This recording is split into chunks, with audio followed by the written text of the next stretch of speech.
গানে সবচেয়ে বেশি ব্যবহার হয় মেজর এবং মাইনর কর্ড, এবং কর্ড শেখার শুরুর দিকেও এই কর্ডগুলো আসলে শেখা হয়। তো মেজর এবং মাইনর কর্ড কিভাবে তৈরি হয় সেই ফর্মুলা নিয়ে আজকের ভিডিওটা। মেজর এবং মাইনর স্কেলের ফার্স্ট, থার্ড এবং ফিফথ অর্থাৎ সা, গা, পা এই তিনটা নোট নিয়ে তৈরি হয় মেজর এবং মাইনর কর্ড। তো স্ক্রিনে চলে যাই। এক্সাম্পল হিসেবে সি মেজর এবং মাইনর কর্ডকে ব্যবহার করছি।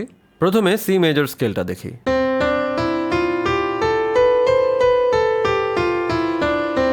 এখন এই মেজর স্কেলের ফার্স্ট, থার্ড এবং ফিফথ নোট অর্থাৎ সি, ই, জি এই তিনটা নোট নিয়ে তৈরি হবে সি মেজর কর্ড। সা, গা, পা।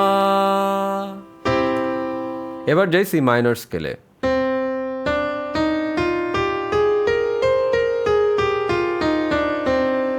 তো সি মাইনর স্কেলের ফার্স্ট, থার্ড এবং ফিফথ নোট হচ্ছে সি, থার্ড নোট হচ্ছে ই ফ্ল্যাট বা ডি শার্প এবং ফিফথ নোট হচ্ছে জি, এবং সি মাইনর কর্ডটা হচ্ছে সা, গা, পা।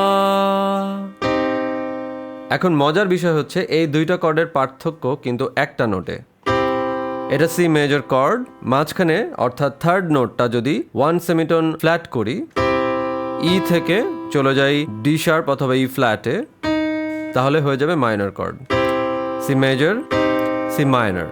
আরেকটা মজার বিষয় হচ্ছে মেজর কর্ড আমাদেরকে একটা পজিটিভ এবং হ্যাপি এনভায়রনমেন্ট দেয়, আর মাইনর কর্ড একটু স্যাড মেলানকোলিক একটা এনভায়রনমেন্ট দেয়। এখন আমি যদি ভয়েসে একটা নোট হোল্ড করে রাখি কিন্তু কর্ড আমি পরিবর্তন করি মেজর থেকে মাইনর বা মাইনর থেকে মেজর, দেখবেন আমার ভয়েসের নোট একই থাকবে কিন্তু এনভায়রনমেন্টটা একবার হ্যাপি একবার স্যাড হয়ে যাচ্ছে। ফর এক্সাম্পল আমি সি নোটটাকে ধরে রাখছি,